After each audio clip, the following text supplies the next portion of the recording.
started we'll start with our warm-up icebreaker. I couldn't think of anything, and Paul suggested, what is our favorite fall activity to do in parks? So I was a little resistant to that because truthfully, my fall activity is the same as my year-round activity, which is I do walk through the parks pretty much every day. When I have a dog, it's more like 3 or 4 times a day, but I do that year-round. So if folks want to go ahead and run with that, if nobody speaks up in about 3 seconds, I'll call on somebody. I can go. Good morning, everyone. My favorite fall activity is foraging for mushrooms. I haven't had the opportunity of doing that yet, but hopefully soon. Well, I'll go next. My favorite is looking for chanterelles.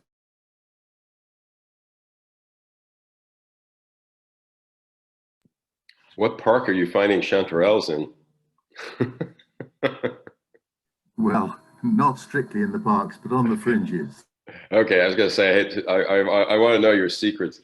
Mine's just very simple, watching the leaves turn. I love walking in various parks just for that experience. So.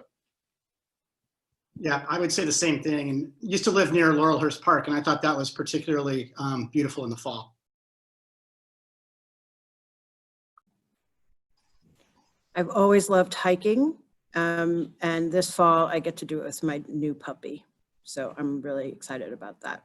She's up to about a good 4 to 5 mile hike, and I'm going to get her up to 10. Oh my gosh. Well, I too like to walk my dog, and my daughter's moved up from California now. So we're both doing a lot of visiting parks and other places to take her out and get fresh air. So.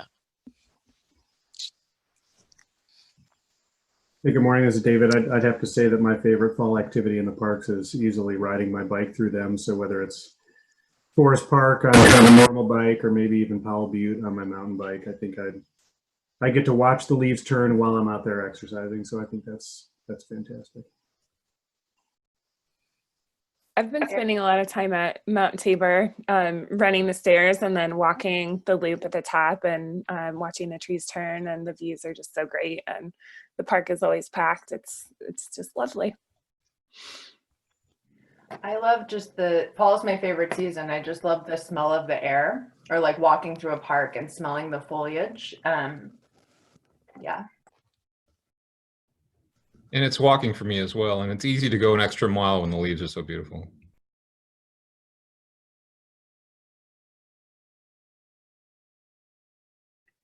I can go next. I like good old-fashioned leaf stomping in the fall. It's a little too wet right now, but I'm looking forward to these sunny days so I can just walk around my neighborhood and into parks, walking pretty strangely to hear that good old crunch. I'll go next. I agree with David. It's all about the bikes and watching the leaves turn.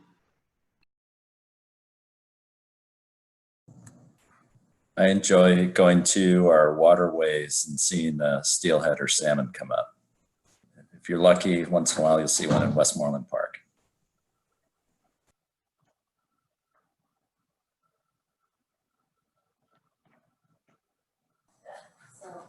I love going for longer. Oh, sorry. Vicente, go ahead.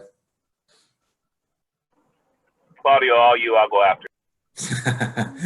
All right. Well, I love just going for a run and actually going through a couple of different parks. And it's always a good, nice reminder of how different they are and you know, all the different character of the parks we've got. So.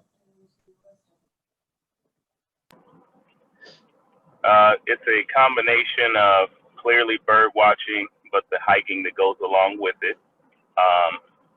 Had a chance to shoot pelicans who have migrated and landed at Forest Lake in Vanport this weekend near Heron Lakes Golf Course. So that's my favorite thing to do. And you, by shoot, you mean take their picture, their photo?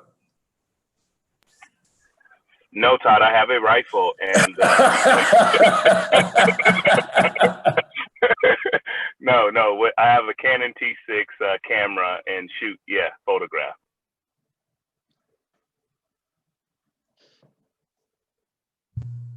Well, to go with the theme of walking through the parks, my favorite thing about fall is the changing of the leaves. It's just beautiful. I love fall. It's hard to pick favorite activity, but I think the thing I'm doing most these days, I coach youth soccer, so I'm over at Brentwood Park.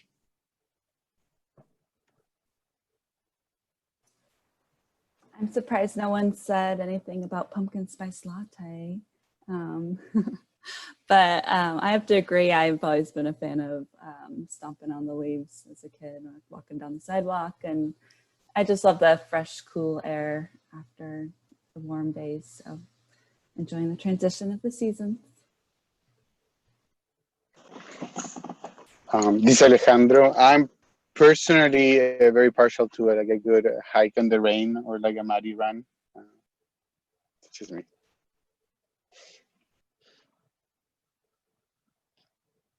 I think we haven't heard from all the staff people. Sure, Chris. It's only happened a few times, but if we can beat the staff to it, getting into the park and actually making a big leaf pile and jumping into it with the kiddos, and just really quickly, one year we were able to do that, and the neighborhood just kind of spontaneously joined into it, and so a bunch of neighbors started raking all the leaves into a big massive pile at the park, and it was really spontaneous leaf jumping. So it's a pretty sharp memory for me. Maybe we'll have to let Tanya know to let her staff lag a little on the leaf maintenance. Did we hear, I would think we didn't hear from, did we hear from Kenya or Maximo? Excuse me, good morning. Birding and photography.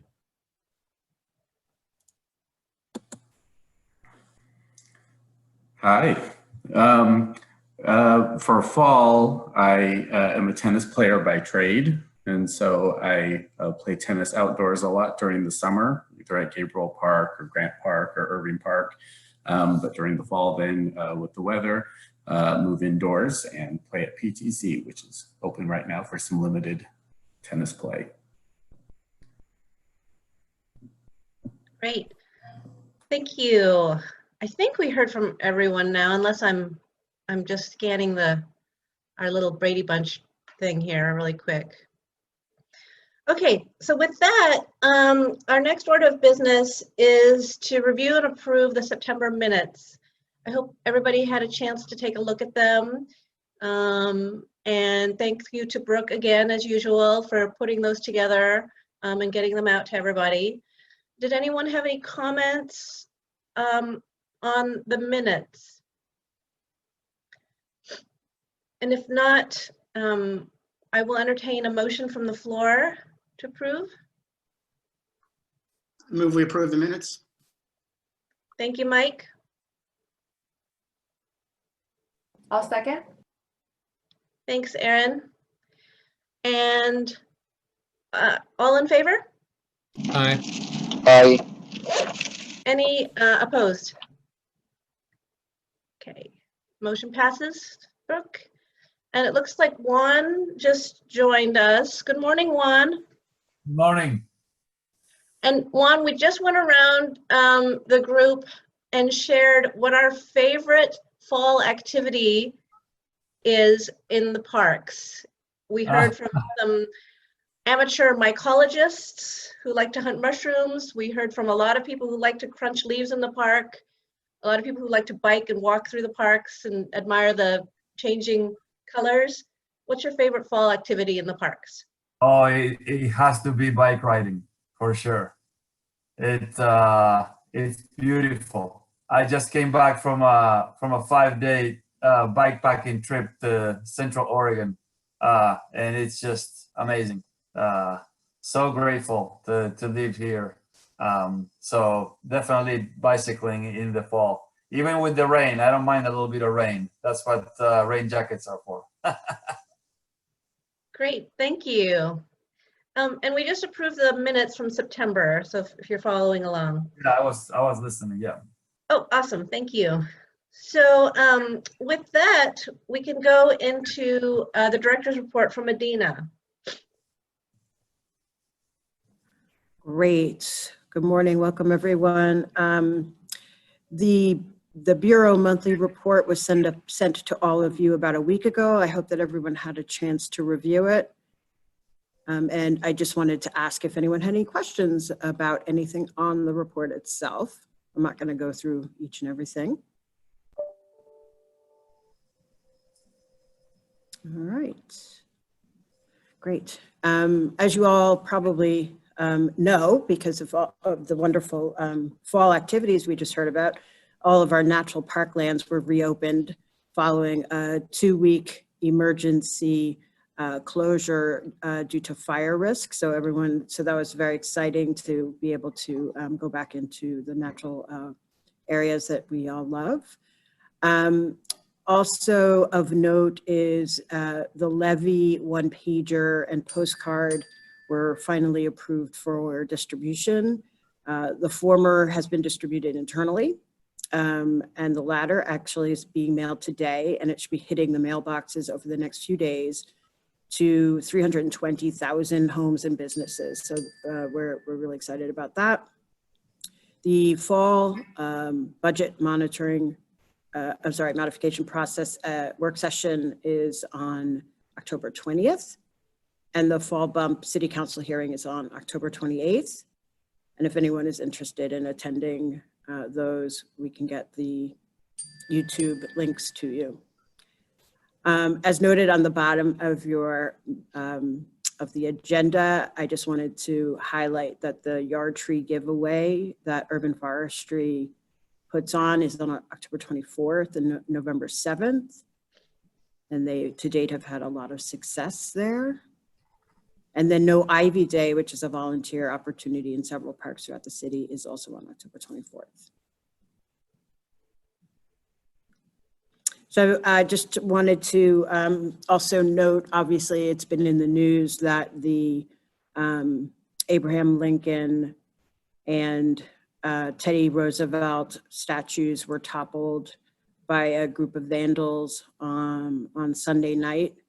And the staff worked very diligently all yesterday afternoon to have those removed and transported to an undisclosed location. And those are going to be secured, and we'll have continued conversations about the final disposition of those statues.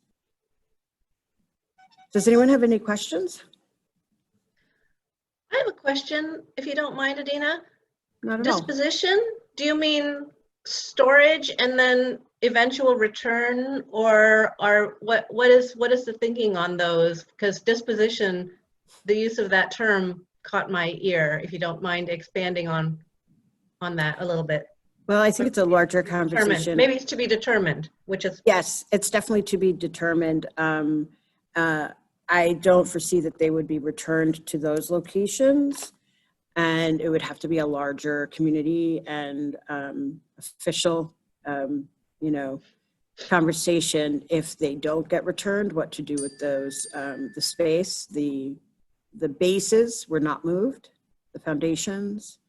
And one, I believe, is askew, and so I don't know whether or not that's going to be moved back to its original place. I drove by this morning, and it did not look like an unsafe situation, but there might be some more work that needs to be done there. And of course, there's a conversation about other statues and monuments throughout the city that are either currently vulnerable or otherwise have been noted as being offensive to some.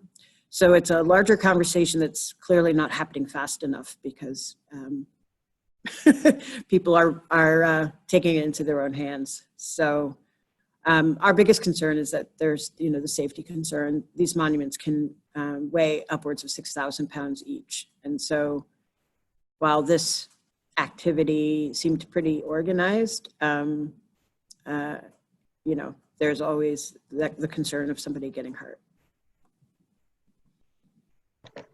Thank you for expanding on that. I think that that's a great approach. And I was just wondering because it was the way you stated it. So thank you. No problem. Thank you. Was there any more to your report, or did anyone have questions for Dina?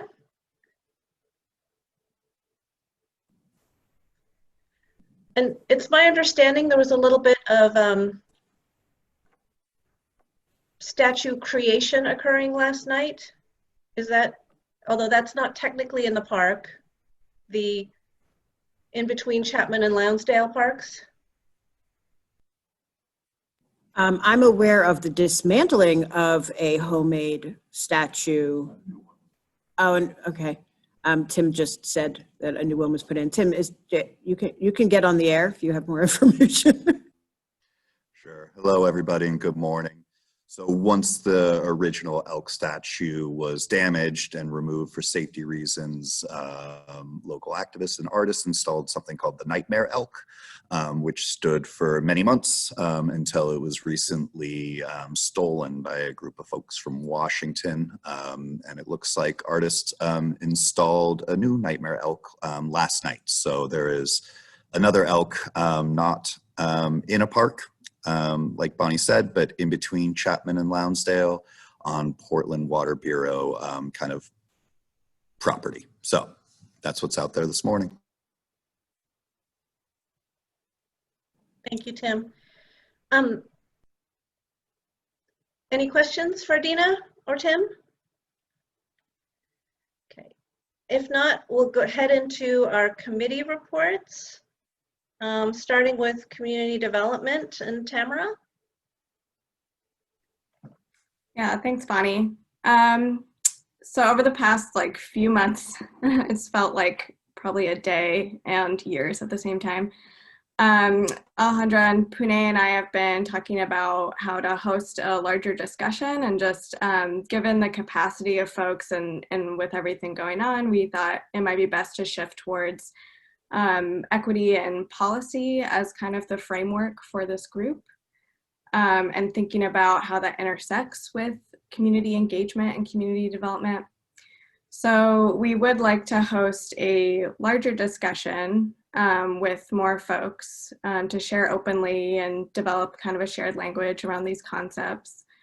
And one thing that's come to my attention is the quorum setting, which I believe is 7. And I think based on previous discussions of just bringing this up, I've had 10 folks, including one ex officio, express interest in this. So I wanted to bring this up here to ask if ex officios count and if anyone has suggestions on navigating that, because I personally don't want to exclude anyone from the discussions that might be happening. Yeah, I guess, Bonnie, it's kind of a question for you and maybe Brooke.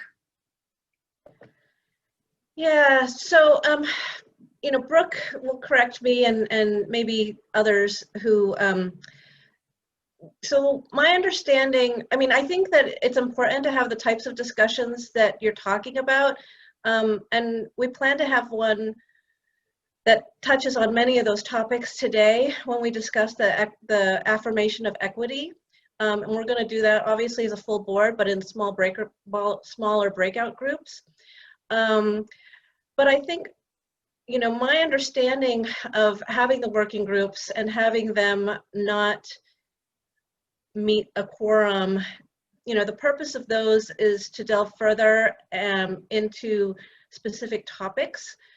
So I guess the question is, if we want that to be the focus of the group, again, certainly we don't want to exclude anyone from that discussion, but we would need to have those discussions as a full board. I guess my other thinking is that we actually have our current working group charge has space for 2 other working groups. So the community development working group, as well as the policy working group. And depending on how you parse out the topical areas, it seems to me that it would make sense to utilize the framework we presently have, because some of those items could fall within the policy. But I guess I want to return that to both Bureau leadership and Brooke and see if that seems like a reasonable approach to what the challenge that Tamara is presenting. I think I'll just interrupt real quick. I think maybe that's a conversation that you and Paul should maybe have. I'm hearing different things from sets of leadership about what we have space for. And so I'll just pitch my initial idea of I'd like to send an invite or have Brooks help in making a poll again for folks to fill out to see if we can have a meeting before our next full board meeting. And whoever does have the capacity for that to have this discussion, it doesn't necessarily need to form the working group at that time. We could join and try to keep it at 7, and folks can just be, honest about their capacity. And then from there, during the next full board meeting, hopefully we can have a more thorough discussion on whether it should be 2 working groups or 1 working group. But I was under the impression that there was staff support for 1 working group and some push too to maybe focus more on the policy side, because the community development working group has had some trouble staying stable in this kind of like catch-all area of community development. So that's kind of where we were headed. Okay, so you were talking about reframing yourselves as the policy working group. Hey Tamara, I'm happy to, this is Pune. I'm happy to jump in and just kind of explain some of the kind of the thinking behind this idea of community engagement and policy. So just from my experience, I've oftentimes, we tend to see, when we see community engagement and policy in different frames, what oftentimes happens is that folks doing community engagement don't have much decision-making power within an organization. So folks that do community engagement, oftentimes they're being tasked to go out to the public, oftentimes work with Black and Brown communities. But when we receive that information, oftentimes it gets funneled through policy or other areas of, let's say, for example, the Parks and Nature Department that I used to work in at Metro. And so the idea to combine policy and community engagement is to help provide and give power to the voices versus collecting feedback and then pushing it over to somebody else to ultimately interpret and decide how to move forward. So that's the reasoning to combine kind of the idea around engagement and policy. It's really, it's kind of pivoting and looking at like decision-making framework, creating a decision-making framework around community engagement versus the check-a-box that oftentimes happens when we do community engagement and we say, okay, we met our equity goals. It's like it's creating that next level of accountability. I appreciate hearing your experiences, Pune, very much. And I think that what you've just described is a common occurrence with the context of community engagement and community involvement. But I also think, and longer standing board members can correct me if I'm mistaken, maybe, but when I first joined the board, this is not a community engagement committee working group. It's the present name for it is community development. And when I had joined the board, it was actually kind of, they were using the homelessness. It had refocused on homelessness and was, because community development can mean any myriad of things depending on how one interprets it, right? So I think that was one of the challenges of this working group. But at the time, it had been framed around the homelessness issue. And so in that context, I think the framework for these working groups is a little bit different than what you just described as your experience, though I very much appreciate hearing your experience, because I do agree with you that that is a challenge that we need to ensure, you know, isn't you know, viewed as a solution that is touted. You know, and Pat's joining us in a little bit to help walk us through the bylaws updating and adopting. And she can, I know for sure she can help with that because she was on that. But I think that the best thing to do is if we go back to those charges and look at them, because I want to ensure that what Pune described doesn't happen. And I think that that was not the intention of combining those at all. I think what really happened, Pune, here, again, correct me if I'm wrong, anybody with longer tenure than I have, is that those two are the ones that sort of were twisting in the wind a little bit, and now they're the ones that are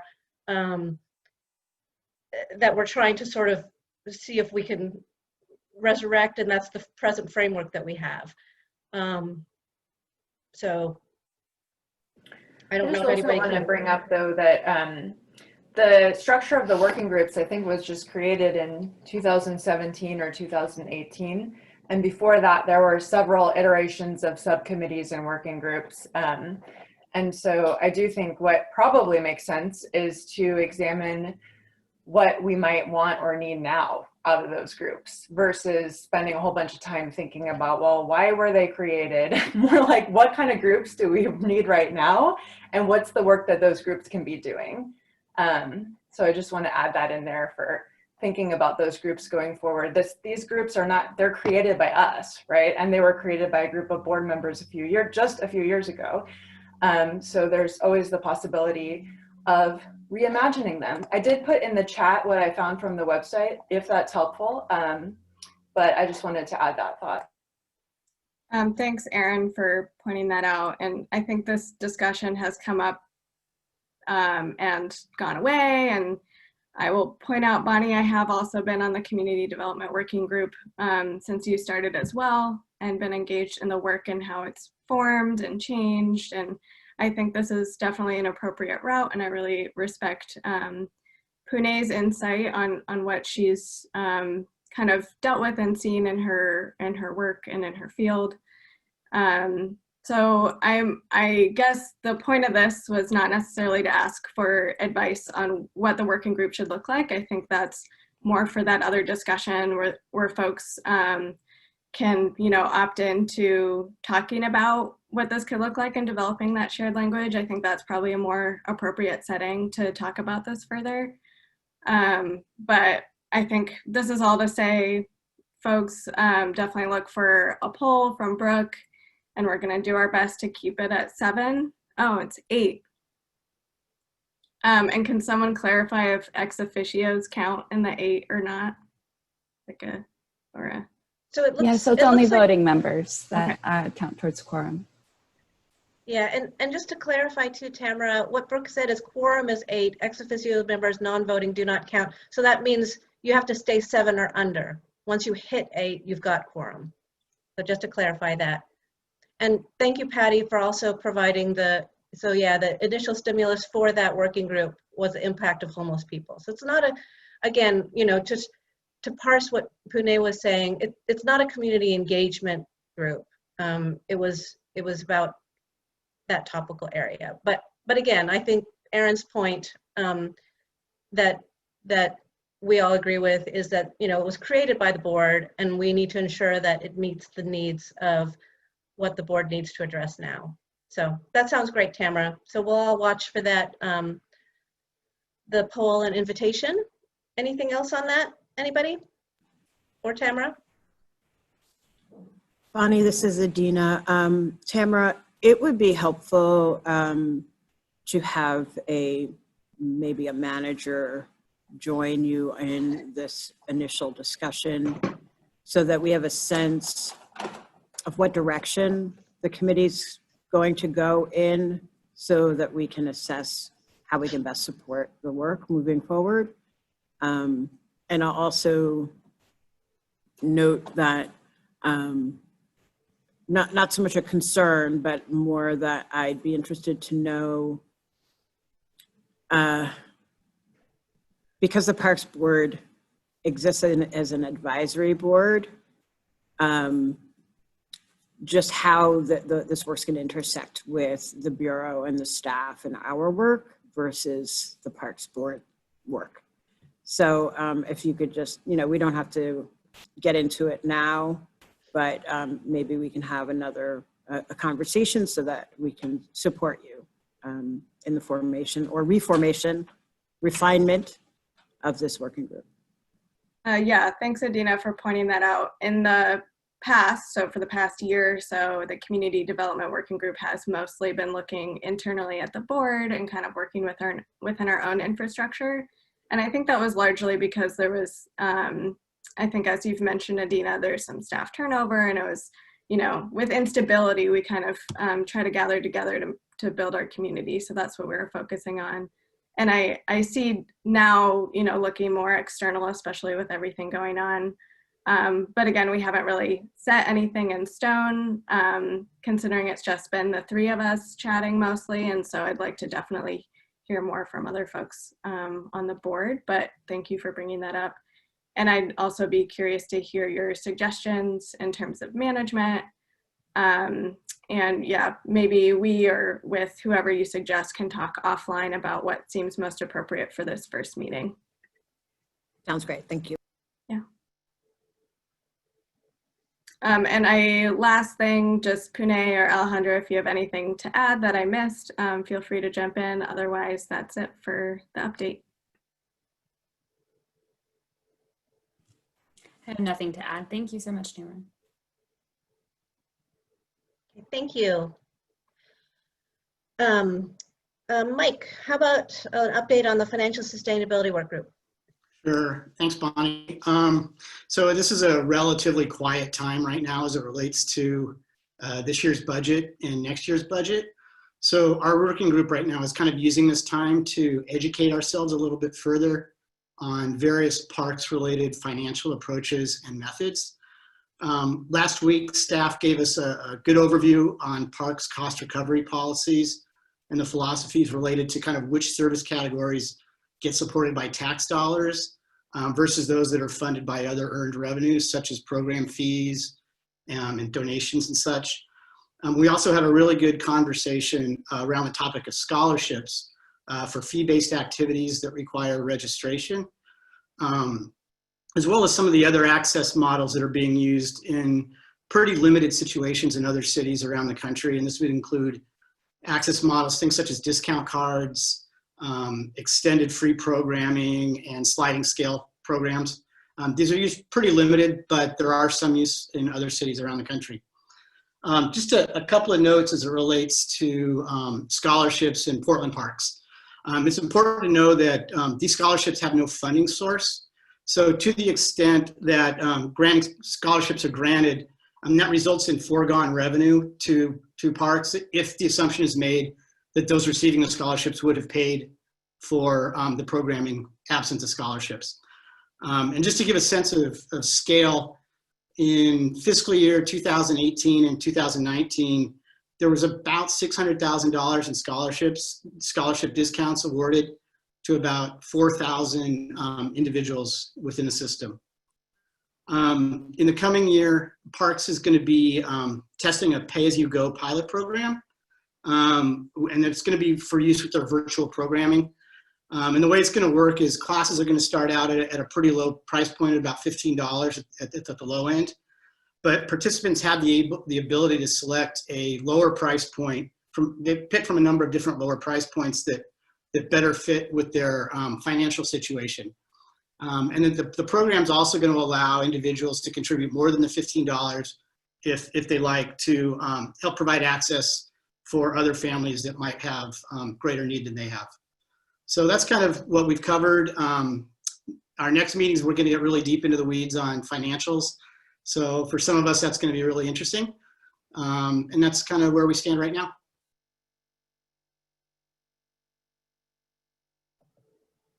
Thanks, Mike. Did anyone who is a member of the Financial Sustainability Working Group or any of the staff folks who were present have anything to add on that? Okay, great. I thought that was a great summary, Mike. Thank you. Patty, if you want to talk a little bit about what the Land Use and Infrastructure Working Group is doing. Where did Patty go? Yes, indeed. We have a rolling agenda of 7 items, and since there was no movement on any of those 7 items this month, we decided not to meet. So there is absolutely nothing new to report. Thank you, Patty.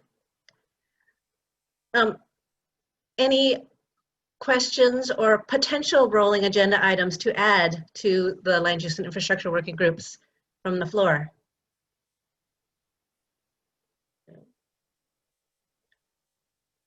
Okay.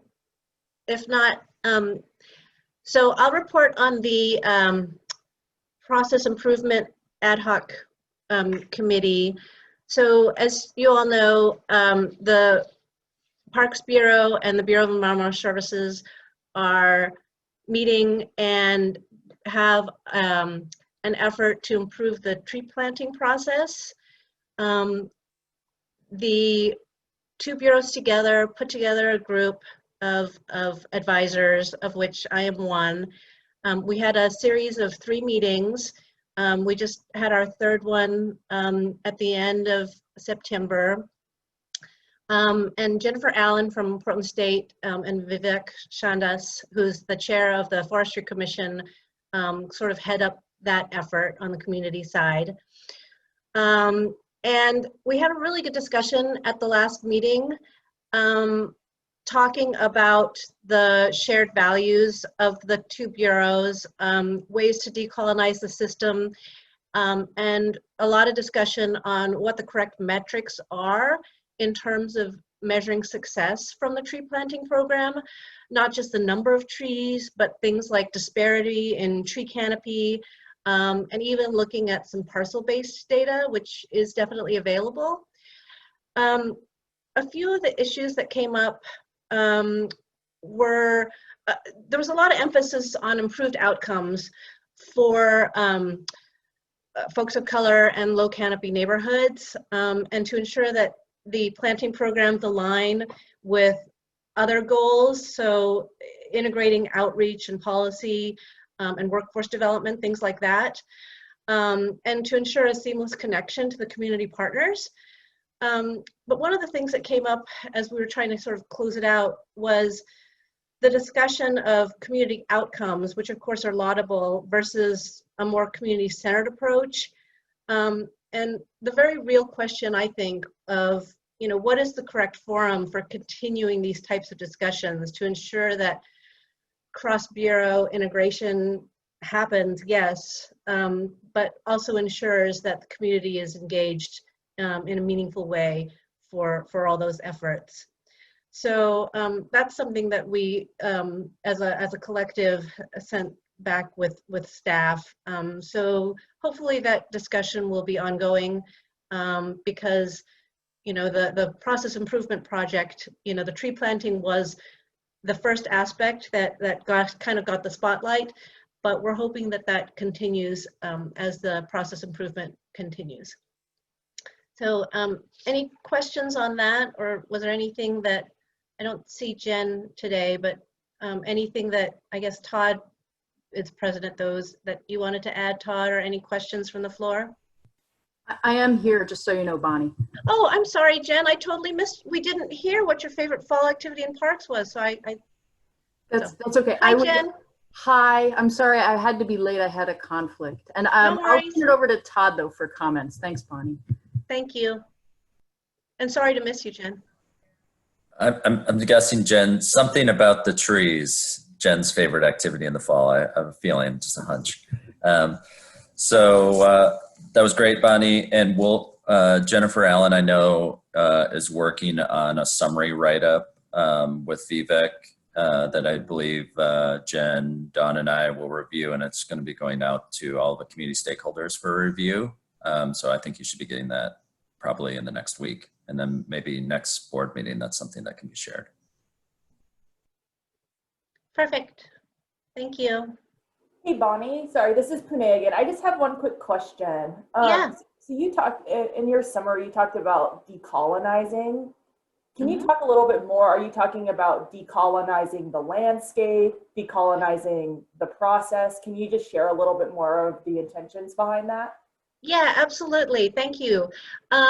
So it was more about decolonizing the system. You know, I guess, and I'm glad that Jen's here because she can certainly talk more about decolonizing or any other decolonizing efforts with respect to the actual landscape and things like that. But yeah, no, this process, because it is focused on the process improvement program or process, or I forget what all the P's stand for there in the PIP. But it's about, you know, it was brought about initially to ensure that the bureaus are working together to increase efficiencies and things like that. But as that process happened, one of the things that came up was about how some of the systems can certainly be decolonized in the way that they are implemented. So that's primarily what the focus has been on. But like I said, Jen can talk about other ways that seeking not only to decolonize the process, but maybe also the landscape. Thanks, Bonnie. I think your summary was really good. I'll put my flair on it, so to speak, which is, you know, we went in looking for something about tree planting process and how we do things currently, how to improve that. And we got some feedback on that. What we also got, and was of great benefit that wasn't necessarily anticipated, was a lot of feedback about a white supremacy culture in government in Portland, in things tree and otherwise. And since we were focused on tree planting, of course, that was the topic that it was applied to. And the idea of decolonizing as the opposite of having a white supremacy culture. Everything from really who is driving efforts, so empowering BIPOC community members that have been prohibited from leading efforts of the city in tree planting and other things, on up to where efforts and resources are focused. And again, as we've all been tracking, you know, East Portland, underserved neighborhoods there are still a primary area of need, and that was again reiterated in some different ways by the stakeholders in the group. And that's where I think, Bonnie, you're talking about the landscape scale, because it was really, in my interpretation of a lot of what we learned from the new stakeholders, primarily people of color who were in the room, was that they're eager to see empowerment in the neighborhoods that lack trees and other essential government services, and to have them very involved in how city resources are applied to remedy the inequities on a landscape scale of the infrastructure that everyone should have in the city. Is that helpful, Bonnie? Yeah, thank you for expanding on that. I guess the question really is, did that answer your question, Pune? What that language meant? Because it can be a little bit. Yeah, no, it did. And I just want to, I feel like the term decolonization is becoming kind of this like hot topic, hot word that is being utilized. And when I think of, as someone who identifies as an Indigenous person, but not to this place, when I view decolonization, it's centering the voices of the Indigenous people of this place. Mm-hmm. When thinking about process, like, is there Indigenous leadership when we're talking about process and systemic changes? Oftentimes, I think colonization and looking at through a racial equity lens oftentimes gets combined. And from my perspective, race and racism and colonization are two different things that play into each other to support a white supremacy culture. And so I just really want to encourage you all to really understand how decolonization is being utilized within Indigenous communities, and just to make sure that we're not taking it out of context in the ways that it's being used within those groups. Thank you very much. I think that that's something that we should all be considering as we think about how we approach these issues. So thank you for clarifying that. Bonnie? Jen again, could I say something in regards to what Pune just said? Please do. Thanks. Thank you for the comment, Pune. And I wanted to recognize that, you know, I manage the Forestry Commission, so I have a similar meeting with them every month as you all have. And it interests me, and I wanted to share with you that, Pune, we don't hear a lot of comments like yours on the Forestry Commission. And I think that's because we have not had any members of the Forestry Commission who identify as Indigenous. And this is a timely thing for me to comment on, because right now we have some vacancies that we're looking to get some folks to apply for and hopefully get some really good representation of the community on the Forestry Commission. So if anyone knows of anyone who might be interested in serving on the Forestry Commission, you could send them my way. I'd be happy to talk to them about what it entails and help them figure out the application process with Civic Life. Thanks. Thanks, Jen. Any other comments on any of the working groups? Okay. If not, we'll move into the foundation report with Randy. Sure. Let's see, headlines. Well, we had our first Friends and Allies Summit weekend before last, and had about 170 people sign up for it, and about 130 came. It was an absolutely beautiful fall day, so fortunately that was the only attrition we saw. We opened it with a session with Dr. Alicia Capulia-Moreland on sorry, I'm still kind of waking up this morning. Let's see, on traumatic informed systems change. And that was extremely well attended and talked about and well received. And then we transitioned to a midday session with Adina, and then into breakout groups on communications, on fundraising, on further discussion about trauma-informed systematic change, and then also on how to start a friends group, and then Dean and I did a session on kind of groups that are trying to make a leap, that are, you know, mature groups that are trying to go someplace else. And so all in all, it was a pretty good session. We learned a lot of things about all-day Zoom. We broke it up with some, you know, some good entertainment. Andre from Friends of Noise, you know, got us a really talented musician to play, and we had our host, you may remember from the bridge opening, who kind of hosted the whole thing, and is very, you know, funny and engaging. And all in all, I think it worked out pretty well. The second portion of it was a Friends of Service Day, which was last weekend. And that was kind of an experiment. Some of you who've been around for a long time might remember the foundation used to do a program called Parque Diem that was extremely successful in terms of turning people out, but kind of overwhelmed, you know, PPR. And, you know, we tried to sort of rechannel the spirit of that and in, you know, times of COVID, and, you know, got, I think it was 7 parks that we assembled groups to work at.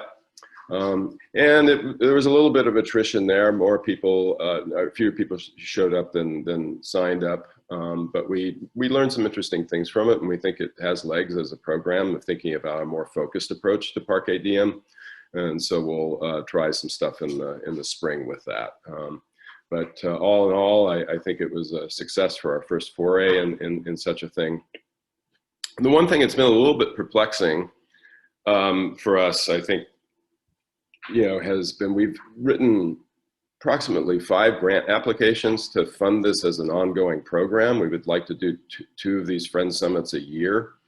And partly, I think, because of, you know, COVID response and Black Lives Matter, you know, a lot of funders are, you know, have prioritized things, you know, way above this. And, you know, we have tried to position it as an opportunity to expand the spectrum of friends groups to, you know, more neighborhoods, to more cultures, to help existing friends groups, you know, diversify and understand JEDI in a, you know, deeper way. But we haven't gotten any traction on that. And so being able to fund this program in an ongoing way is going to be challenging. It'll probably have to come out of our sort of general coffers for a while.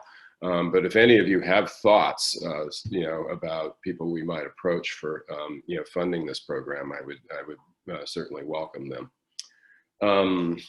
Other news, I'll briefly touch on the campaign. I think it's going well for the levy, and we still need money. Just putting it out there. So we're hitting a very pivotal moment when the ballots drop tomorrow. So both funding and volunteer help. So that's just purely informational. Lastly, the foundation has been doing a lot of internal work. We've approximately doubled our board size since I came on almost 2 years ago now.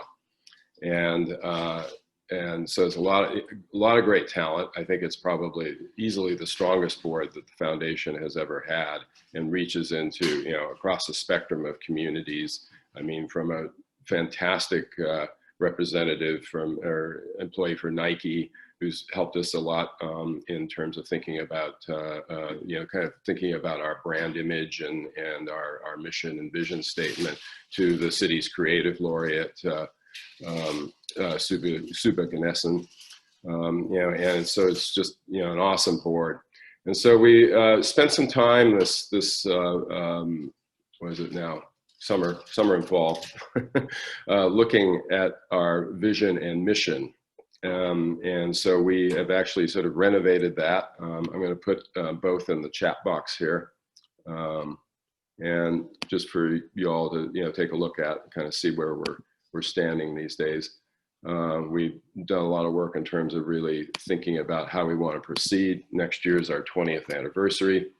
And you know, we want to come forward with you know, conceiving a set of programs that will really walk our talk. Obviously, a lot of our activities will hinge on the, you know, what happens with the levy. And once we have that information in just 20 days, I think it is, then we'll be able to sort of sort through some of the ideas we have and move forward into our 20th anniversary year. I think that's it for me. Happy to answer any questions.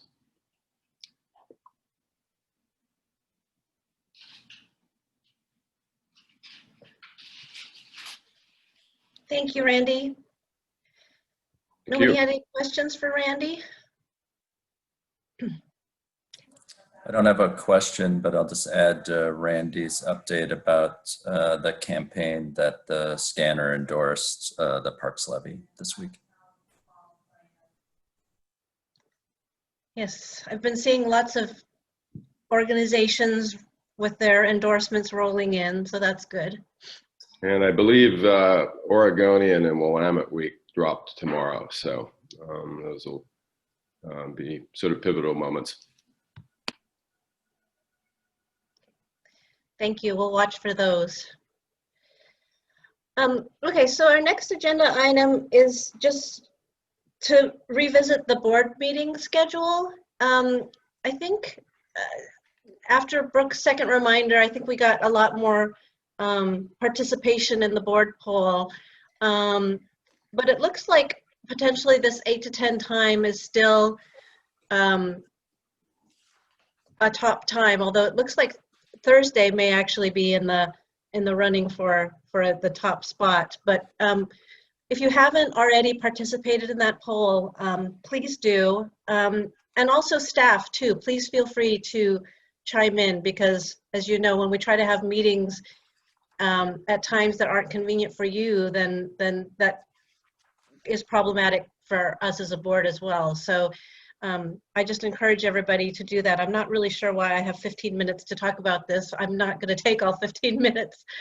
But if people have times that they absolutely cannot do, if they could also put that in the comments of the poll, and then, you know, we'll consider that obviously when a time is selected, because as we've had new board members come on, we want to ensure that the time that we meet isn't a barrier for folks. You know, that the present time of 8 to 10, it's been at this time for a while, but you know, it has been at the 3 to 5 slot. It's been in the evening times. So there's nothing in our bylaws that specifies a time. So it should be a time that works for everyone. 9 to 11 is an option, Tamara. So I don't know, you know, when, I think that the times that were selected, Paul selected them, and I suggested a range of times. And I don't know if he was just picking times that happen to not overlap or what the deal is. Oh, we lost David. Or we're losing David. Bye, David. Yeah, I guess my initial thing is I think we've had some discussion around 8 being pretty early, and some folks just have that beginning morning, you know, commitment to kiddos or to outreach or something like that, and so there's pretty huge gap between 10 and like 3, and so I wasn't sure if that was maybe staff dependent or something else, but I guess if there are more time options, even if they overlap, I think I'd be curious to see a poll that looks like that. Yeah, no, that's a super good point. And I guess, you know, if people don't mind another poll, I hate to make Brooke do another poll, but I think that that's a good point. And, you know, I was hoping for the broadest range of things, even if they were overlapping. So I will pass that information back to Paul and Brooke and let them determine how to utilize that information.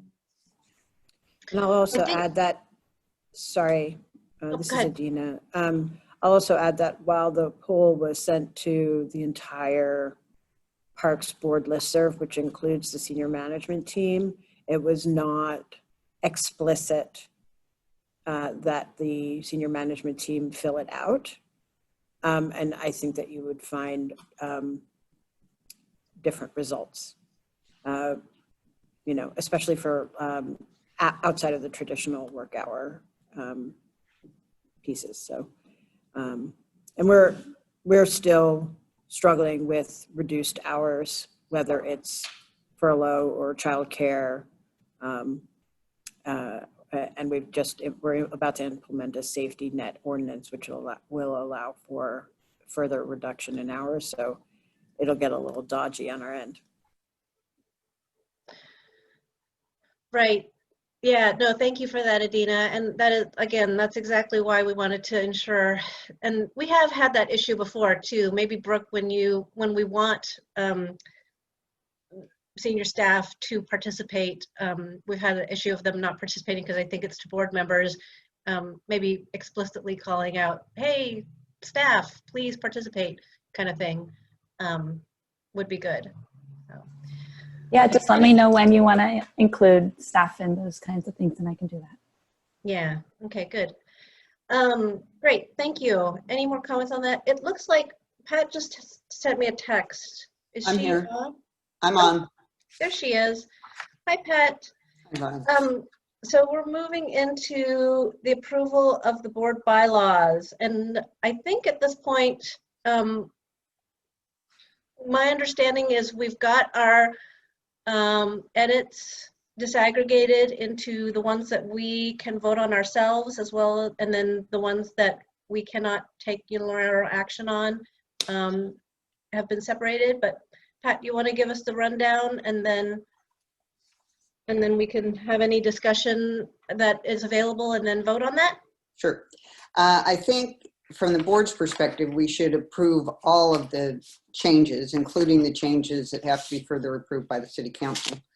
And then once we have done that and the board's done that and is comfortable with the bylaws as revised, then Bonnie and Paul and Linda Law and Dina can work out how it gets through city council. The major change between the version you have in front of you and the last time we talked about this was to respond to both Casey's comment and Alejandro's. Casey's being that I had previously included in section 1.2, which sets forth the 5 objectives of the Parks 2020 vision, additional points about equity, diversity and inclusion, which are not explicitly in the vision. And Casey's suggestion was that we go back to making the language consistent with the vision, but have a separate statement of the commitment to equity, diversity, and inclusion. So I did that, and it then included a new section 1.3 that just says the board will discharge all of its responsibilities in a manner consistent with the affirmation of equity statement as it can be revised or amended from time to time. This will, I hope, the intention is, give the board a lot more flexibility to both operationalize the commitment, as Alejandro talked about at a couple of meetings ago, and also to change, strengthen, upgrade what the affirmation of equity statement is as circumstances and the board's needs and objectives evolve, without having to go through changing bylaws, which triggers other levels of review and is not totally within the board's control. So that was the change and the intention behind it. And I think otherwise the bylaws are as you saw them in 2 meetings. Thank you, Pat.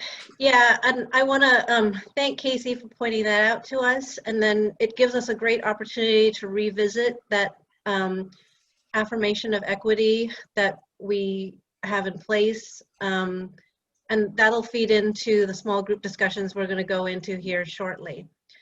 So any specific comments or questions related to the bylaws amendments for Pat?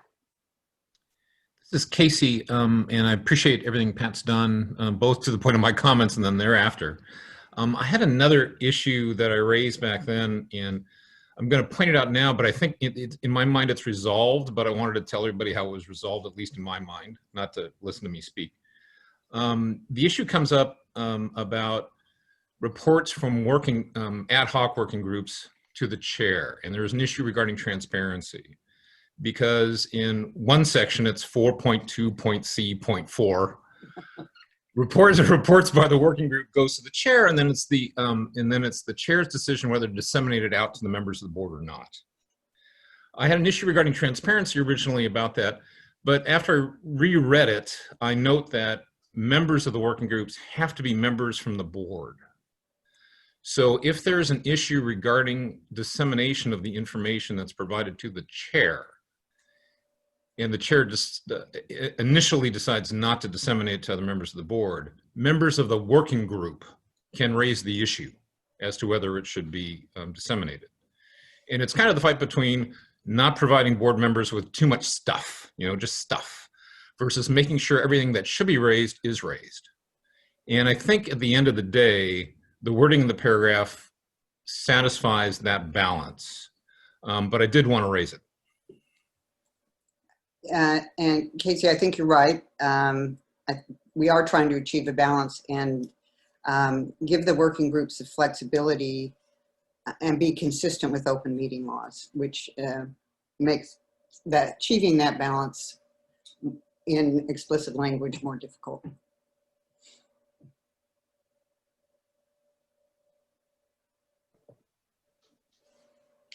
Thank you, Casey. Any other comments, questions? Any other discussion? If not, I'll entertain a motion from the floor to approve the changes to the bylaws as presented by Pat. So moved. Thank you, Patty. Any second? Second. Thanks, Casey. All in favor? Aye. Aye. And any opposition? Okay, motion carries. Thank you. Thank you. Thank you, Pat. That's been a longer process than we were thinking it would be, but thank you for sticking through it with us. And thank you, Casey, for all the adjustments and your expert review as well. Come back anytime, Pat. Thanks, Erin. Thank you, Pat. And of course, you're always welcome to lurk if you feel so inclined, but don't feel an obligation, of course.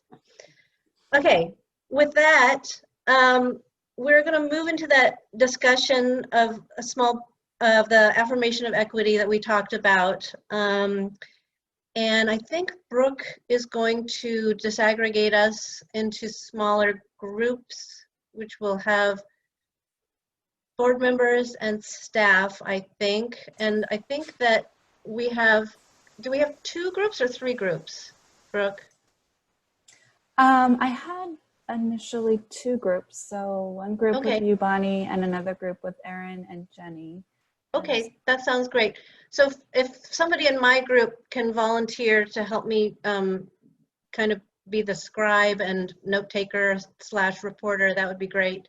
Or if there are 2 volunteers and somebody wants to facilitate, I'm happy to step back too. So yeah, so if you want to go ahead and put us into our, Can our you wait? groups. Sorry, I'm sorry, Bonnie. Can you just wait a second? Can you give a little bit of a more of an overview of what the expectations are for us to come out of these working groups or breakout groups with? No, that's a great point, Erin. I think we didn't do a good job of that, and you're right, we should. So just to for this discussion, you know, by way of background, as we all know now, that you know, Casey brought up the issue of equity and the fact that our bylaws don't directly address it, nor does the vision. And we were thinking about ways that we could address that very important issue. And then we realized that rather than having to revise the bylaws as things change, an appropriate way of dealing with this is through the affirmation of equity statement that we presently already have. The Bureau has adopted it. It is on the board website. Brooke did distribute it to the group, I believe. If not, it's available on the website, so you can pop through it there. So what we'd like to do at this point is review this affirmation of equity, ensure that it meets our vision, ensure that it meets our current needs.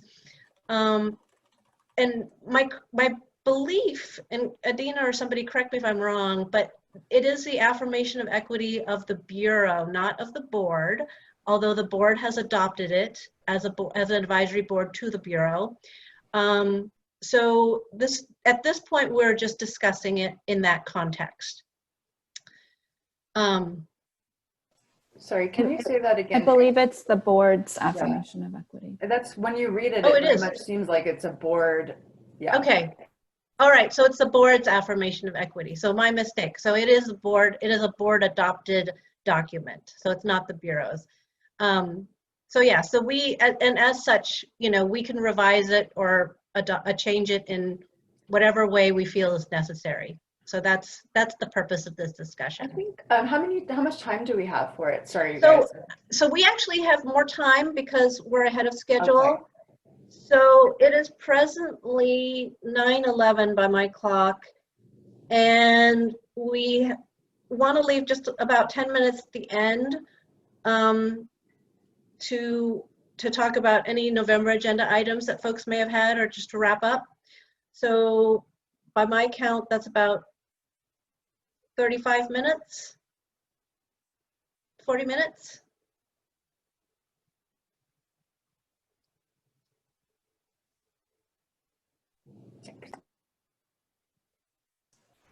So do we want to have some time at the, after Yeah, breakout sessions to discuss? we should have a report back. We should have a 5-minute report back of the two groups to the larger group. Okay. So would you like to have groups come out at 9:45? 9:45? Okay. Does that sound okay? All right. And you can just message me if there's any issues or you want to end early or whatever. That sounds great. Does anybody else have any questions or comments before we go into our breakout rooms? Okay. All right. See you guys later. Thanks, you guys. See you in a bit.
Brooke, I think I got kicked out for some reason.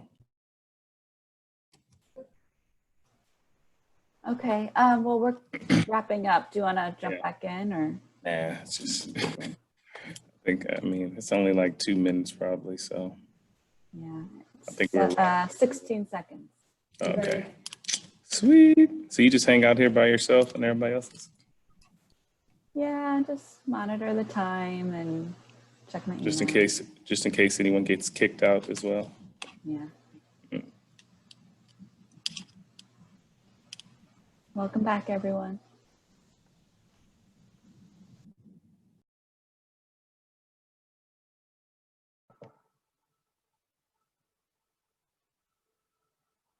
Something about getting put back into the larger group is like, feels time travel-y about it, doesn't it?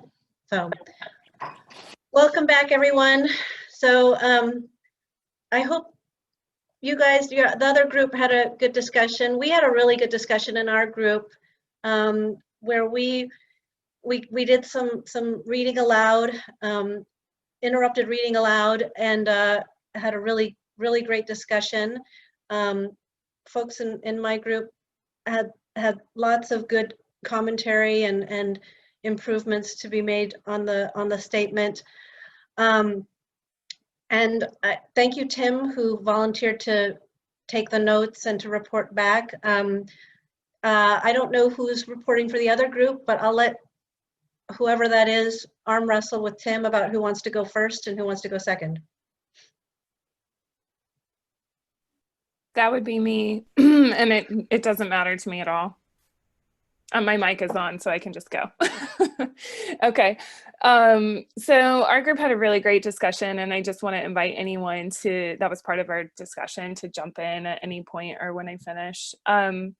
We had a really robust conversation about, just kind of the purpose of this document, and it kind of feels like it reflects a previous era, a 2014 era. It doesn't have a lot of clear, direct, concise language. So we think there's a lot of opportunity for really updating this and making it fit the times. We did discuss whether, doing a lot of comparison to the PP&R statement, equity statements, and kind of just useful to see those differences side by side. But more fundamentally, we talked a lot about just overall alignment with the board's equity work and the Bureau's equity work. I guess there's some really great training going on around equity work called results-based accountability, and just integrating that really deep equity work that's happening on the staff level with the board, and including those things in statements like this, and really getting to the point where documents like this are useful for us to set goals, to measure goals, to hold ourselves accountable, checking in on that progress towards those goals, and really just using it to evolve and improve. Let's see. Those are the high points. Does anyone else want to add to my summary?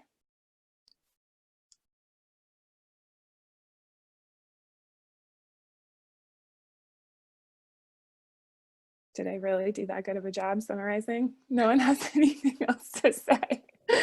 You did a great job getting the high level points. We had a really great discussion. Yeah, well, thank you, Jenny. And maybe if we have time, we can have Tim give our high points, and maybe we can have if we have enough time, we'll do a larger group discussion. And again, I want to point out that, this is a first discussion we're having on this. We're not at this point writing anything. We're not adopting anything. So, any issues, I want people to be encouraged to call out, and we can unpack as a board. There's one more quick thing I want to mention. We talked about just kind of different opportunities to continue this discussion, just what processes there could be.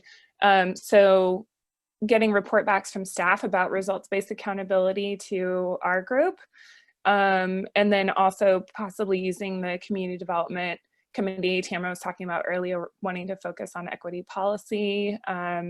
So I think there's just different, different vehicles that we could continue this discussion.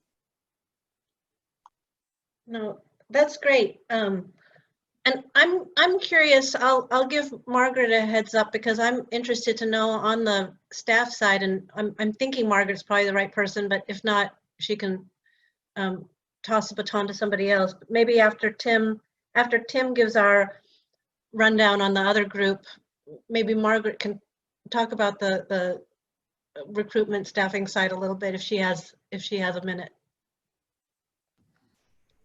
Okay, so I will also try to take a high level approach to what the group talked about and encourage anyone from that work group to jump in if I'm missing anything or misrepresenting anything that was said. But I think that there was kind of this general, as we went through paragraph by paragraph and kind of looking at it, and the sense that I got was that there are issues that the board wants to address in some of the language. So, thinking about the last group and, talking about whether it's outdated, I think our group was interested in looking into that as well. I think some of the larger things that came up was, concerns around, how does the board impact or help doing the part of diminishing barriers for folks, and what kind of capacity they have for that. And so that was something that was talked about a bit. Alejandra shared that the board can be kind of a facet and a factor in diminishing the barriers through advocacy. We did some wordsmithing talking about how the what is called out in traditionally marginalized communities wasn't reflective of every group out there. And it came up a couple times throughout the conversation. And then I think a really important topic that came up through that was Kenya sharing that, and Kenya, please jump in. I am not going to be able to say this as eloquently as you did, but basically from his work as a practitioner in equity inclusion, that there's a lot of work, there's a lot of specifics, and you can choose to either generalize or be specific, and share that at the city, they're really, we're working to address racial equity, and that's a big thing. And he just wanted to call out that, there's only so many resources, and, there's value. And again, correct me if I'm not saying this correctly, Kenya, there's value to being specific. And it felt like through the group, there was an understanding that racial inequity, has so many links to so many different populations that it is a foundational place to begin. There were conversations about some of the bullets and how it talks about staff, hiring and recruitment. And there was some conversation about whether that should lead to, one, there was points about that it's not just staffing and retention, but also having diversity in leadership positions where people are able to really make policy choices that impact the community. And then there was a conversation of calling out, like, how does that improve the Parks and Rec system for our community, especially traditionally and currently underserved populations. So I will stop there, but will encourage anyone to jump in if I missed anything or didn't reflect exactly what we were saying.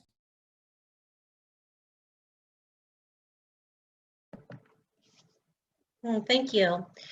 And yeah, on that context, I guess the question that came up a minute ago about staffing, if Margaret has a minute or two, a comment about that, I would welcome that. Otherwise, any other points that people have before we dive into any agenda items people want to see? Maybe you guys can be thinking about that as well before we close out this topic and then close out the meeting. So just a little bit about our staffing. The last several years, we've been working on our 5-year racial equity plan, and we actually shared that with the Parks Board, I believe last month or the month before. And with the 5-year racial equity plan, we've had specific goals and specific items that we've worked on that actually has increased the diversity of our workforce. We've gone in the last 6 years from about 18% to 29%. So the work is starting. There's still a lot of work to be done, and we recognize that. The great thing is Kenya has joined our team. I think he's in month 3. And he's a great partner with workforce development as we're looking at where we're at with the 5-year racial equity plan, and then also where we're at when it comes to staffing. And we're having conversations specifically about retention and also promotion, and how are we doing in those particular areas, and how can we report back out on it. So have seen the progress, continuing to work on that and continuing to report out on it. Is there any other specific questions that came from your group that it would be helpful to talk about? No, that was perfect. That was exactly what I was kind of hoping to get. Did anyone else have any comments they wanted to add before we closed out that topic and then turn to what? Again, this is a first discussion. I'm really glad we had it. I think we heard a lot of really good points, but a lot of issues where we, need to update that statement so that it is more reflective of the kinds of values that we want to employ now. Any closing comments on that from anyone? Thank you for your participation in that discussion. I think it was really helpful. So any agenda items that folks want to see in upcoming meetings that they want to ensure gets on there from either board or staff? You can always email them to me or Paul also. I'd just be curious to hear what the plan is moving forward in terms of that statement and having a more robust discussion around accountability within the board. Yeah, I mean, again, this came up as a discussion when we realized that, when Casey brought up the fact that we don't have equity in our bylaws. So I think we wanted to have this first discussion to sort of hear some of the points that needed to be addressed. I don't have a clear sense of what the next step is at this point, but I can easily see a smaller group getting together to drill down and unpack some of the points that were brought up in today's smaller group meetings and as a group. And, it might be something, if the community development or whatever the new name is, if that working group, can help us with, I think that would be terrific. But I don't want to, foist it onto you guys. But, that can be part of our discussion, Tamara. Hey, And Bonnie, anyone else. I have a quick question. In the affirmation statement, it mentions the use of an equity lens. And I'm curious to know what has been the equity lens that the board has used, and how has the board used that equity lens? And also, does the board really have an equity lens? And can you share that equity lens with me while we as a bureau are thinking about a different iteration of our equity lens and the equity framework? So I would be curious to have more insight about that. Yeah, and I think that's a good point, Kenya. I mean, I think people use the term equity lens, but to my knowledge, and somebody can correct me if I'm wrong, I mean, I know a number of us have utilized the Multnomah County equity lens, but to my knowledge, the board doesn't have a formal equity lens that we utilize, but we use that term equity lens, fairly generically to mean that we are attempting to address those issues when we view challenges. But to my knowledge, the board does not have a formally adopted equity lens that we have in place right now. But again, Brooke or somebody can correct me if I'm mistaken on that. Like I said, I've personally in my work have used the Multnomah County one that's in place, that's easily accessible. I'm sure you're quite familiar with it. But I don't know if others have experience with other formal lenses.